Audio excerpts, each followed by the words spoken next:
এই রাতে যখন ওকে মারা হচ্ছিল, যখন ও বুঝতে পারছিল আমাকে মেরে ফেলা হবে, আমি আর বাবা মার কাছে ফিরে যেতে পারবো না, তখন তার যে কষ্টটা, সেই কষ্টটা আমি নিতে পারিনি, ভাগ করতে পারিনি আমি তার সাথে।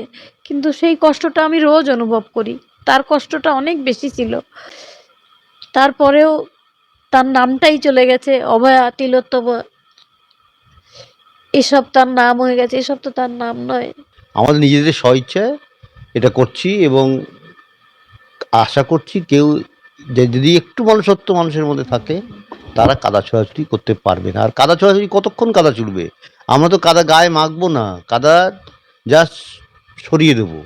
সুতরাং কতক্ষণ ছুটবে? দেখবে বিরক্ত হয়ে তারাই বন্ধ করে দেবে। আমার মেয়ের সুরক্ষা আমরা দিতে পারিনি, তাই আজকে সে ইতিহাস হয়ে গেছে।